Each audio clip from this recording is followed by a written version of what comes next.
Welcome to Hope for Everybody, a channel that exists to highlight people and places that are all about providing hope to people in need.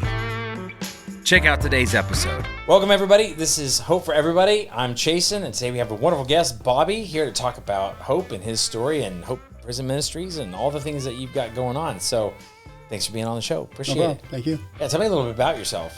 My name's Bobby Thompson. I'm 49, born and raised in Chicago. Awesome family. Had everything I ever needed growing up. Mm-hmm. No negativity in the family. Everything was great. Brothers, sisters. And then it wasn't. Then at 18, I bought my first bag of marijuana my last day of high school. Mm-hmm. And from there, I just went downhill quick. And I mean, you can ask more questions about that, or I can keep explaining. Well, I am kind of curious just about your general childhood was pretty good. Oh, yeah. But it kind of took off, I guess, right then when you started introducing. Yeah, introducing drugs into the mix.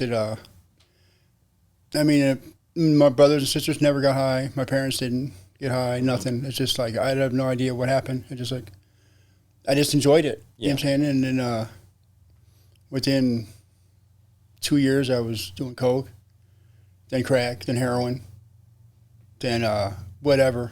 Yeah. You know. So that's been a off and on struggle. You know what I'm saying? Yeah. For a while. And it kind of just spiraled from that one thing just took it down. Yeah, for no reason. Mm-hmm. Just people I was surrounding myself with. Again, before I came here to Hope, I'd been to church the amount of times my entire life you can count on one hand, mm-hmm. and still have fingers left. And that was basically just for like weddings or to get food. Yeah. So this has really changed a lot of my perspective on life. Yeah. So when you had all these, you were doing drugs. Mm-hmm. So then exactly what happened? Like at what point were you incarcerated or what happened then? The first time I ever went to jail was in March of 1998, I believe, for theft, retail theft. Mm-hmm. And I spent 30-some days in jail and got clean and went and lived with my sister. And for about 4 or 5 months I was doing good, and then I fell off again. And the one good thing is each time I fell off for less time and further away from each other. You know what I'm saying? So it's like I got clean, then I got dirty again when I was living with my sister. And I stole from my sister. And then my other sister came to get me, to pick me up. Mm-hmm. So I stayed with her. I got there in May of 1999. And pretty much from the beginning there, my brother-in-law was an alcoholic. My brother-in-law, not my sister. So I started drinking beer with him in the garage and then smoking weed. And then within maybe a year, it was way less than a year, because I got locked up. My first time in prison was in January of 2000. And that was for the current situation I'm going through. Just off and on, just not a good thing. But well, how was that experience, like arriving in prison? The first time sucked. The first time was horrible. Because I was, like I said, my childhood was great. I had everything I ever wanted. Mm-hmm. So to go from that to being in jail, where I'm just around a whole bunch of people that either don't have anything or haven't had anything for a long time. It's just a different mindset that I wasn't used to. And I acclimate quick. You know what I'm saying? Like the first time I was locked up, my mom was alive. So people probably didn't like me because I was spoiled. Like it's the first day I could get anything in Wisconsin in prison. I got my TV, my clothes, my radio, my fan, my light, everything in one day. Yeah. And there's people that have been there for years and don't have anything. So I probably got a little spoiled or whatever. So the first time in prison wasn't actually that bad. I was like, whatever. But then the next time I went, when she wasn't there, it was a totally different story. I had to see how the other half lived, and I didn't have anything. And I like to eat too. I like to have fun or whatever.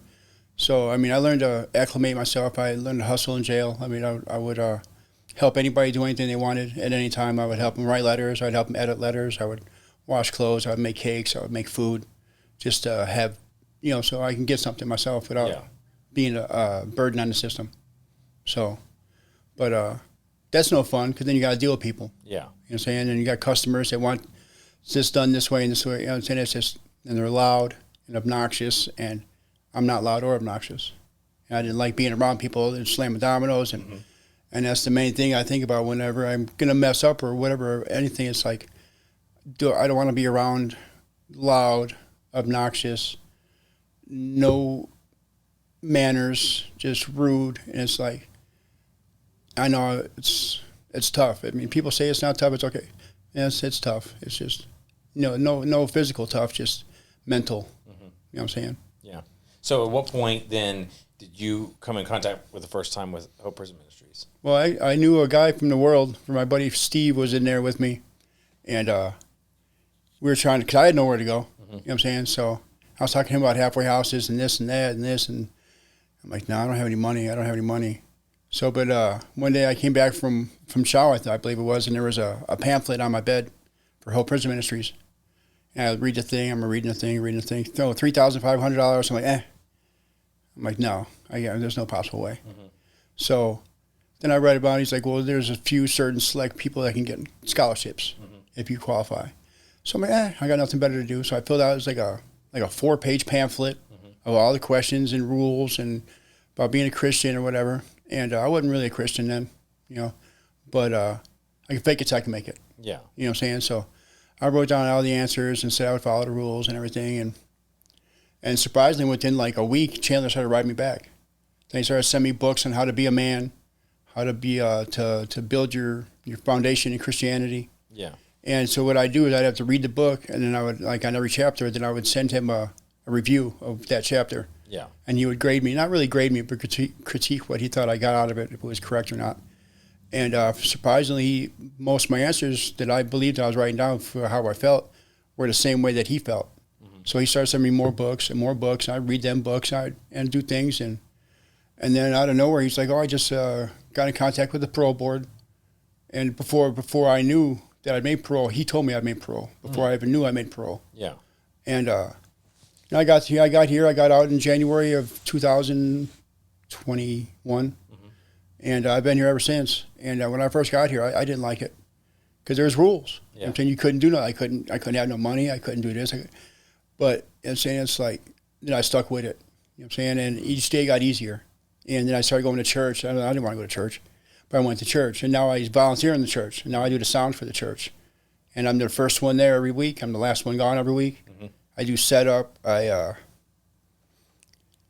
And I'm still not fully into my Bibling like Christian, like Chandler wants me to be, but I'm a lot more than I was, and I'm getting more. You know what I'm saying? That's kind of one of the reasons I want to come up here, because I want to be around Chandler and I want to be around the guys that come in here and help cement myself into not falling backwards. You know what I'm saying? And like all the guys because I talked to all the new guys basically, and they were like, "Oh man, this place sucks. Oh, I don't like that." I'm like, dude, just stick with it. Because everybody that leaves, we have to find about them. There's one guy that died, and then everybody else you hear about is in jail. Yeah. Nobody leaves early and succeeds that I've seen. People I've seen that have left have been here. They did the program. They've applied what they've learned in the program to real life situations, and they succeed. I mean, there's like 4 guys in the ministry, like within the past 6 months, have bought their own houses, like their own houses. They don't rent. It's like hundreds of thousands of dollars. Yeah. And they've done that through being in here. And it's like, I don't have nothing like that yet, but I bought a 2018 Jeep Wrangler. I never even had a car. I never bought a car in my life. Since I've been here, I bought 2 cars. And it just feels good to know that I'm doing something without having to ask my mom. Yeah. Because she's gone anyway. So I can't. So before here, I mean, I owned a pizza restaurant in Milwaukee. I owned a restaurant. And I screwed up with drugs. You know what I'm saying? Yeah. And it's like, now that's one of my motivations to try to do what Chandler wants me to do to better myself and to be a better Christian and a better person. And, I take guys to the lake all the time. Like, everybody wants to go to the lake. We all load up in the Jeep. We all go to the lake and, not really talk Bible or whatever, but we it's a good positive thing that people know they can do sober. If you're liking this content, please help us grow. Like, subscribe, and let's keep the good times rolling. Now back to the episode. What would you say is the most helpful thing for you when you first encountered ministry for the first time? Before you, now you're far more plugged in, but when you first got here, what was the thing that kind of stuck out to you? Like, okay, this is a beneficial thing for me. It's kind of the thing that you felt like you needed most. When I finally got when I could have a job and put money in the bank, and then I would get paid the next week, and I'd still have 8 nights or You know what I'm saying? But that money still, and the money would build up, and it would build up, and it would build up, and that's something I've never had.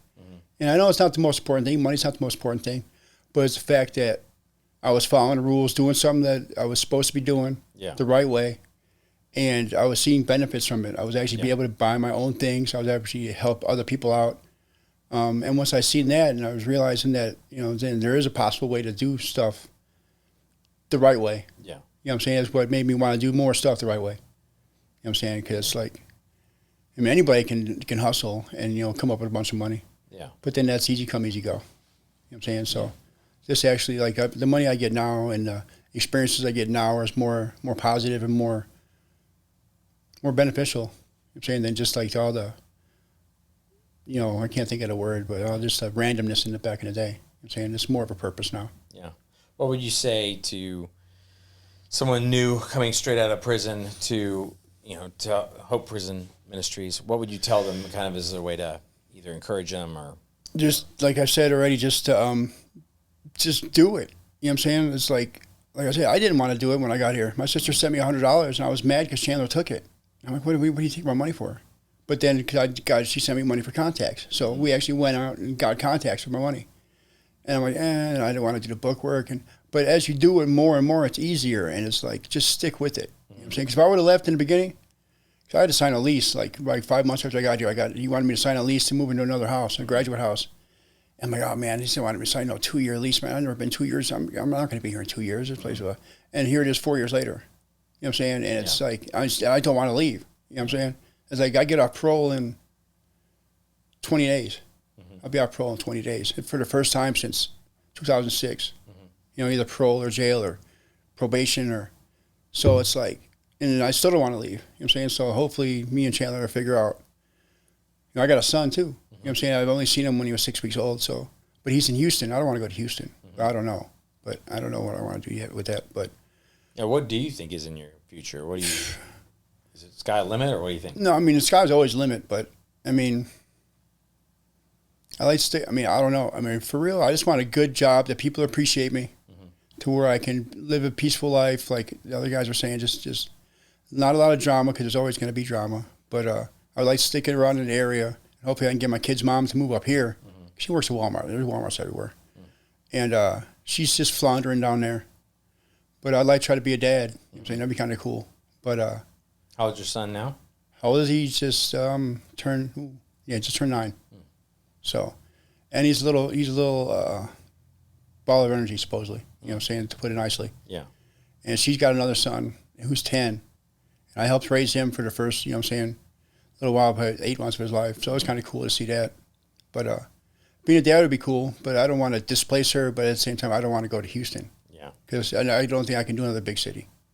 So dad, I mean, I'm close enough to a city here. Yeah. Fort Worth's big, but it's small compared to Houston and Chicago. Yeah. So, but I don't know. Come February, I'm going to start talking with her, see what she wants to do, see if she's content down there, if she wants to change or whatever. Yeah. But I do plan on at least meeting up with her and seeing my son. 'Cause I don't even know if he knows I'm his dad. So I don't even know. You know what I'm saying? I don't know. Yeah. But, What would you say, how does Hope Prison Ministries actually give hope to people? I think because they see the success rate. They see success in others. People that were like me or worse than me or not as bad as me, but still had lots of problems, that come here and they thrive. If they do what they're supposed to do, it may not always be the funnest, but at the same time, if you get through that spot that's not that fun, there's a lot more fun and enrichment on the other side. And me seeing that when I got here, seeing other people like moving out of the house and, oh man, you moving out already? He's like getting other places and moving up to the next level, and now he's like doing real well at his job, and he's like a manager, and he's like, you know, doing real well. So like, if he can do it, I can do it. Yeah. And it makes you want to stick around and to prove to yourself that you can have success like other people have. Well, that's awesome. Well, I'm so glad that you seem to be thriving now, and you know, I'm sure they appreciate your help with the ministry, and I'm sure Chandler appreciates you already because he told me about you and sent you here, and you're already plugging in, doing stuff here. Yeah. So I really appreciate you coming in and telling us your story. And yeah, cool. Thanks. No problem. It's great to meet you on the show. Yes, sir. Also, and that's the end of this episode. If you'd like to be a part of the show and tell us your story, please visit us online at hopeforeverybody.org.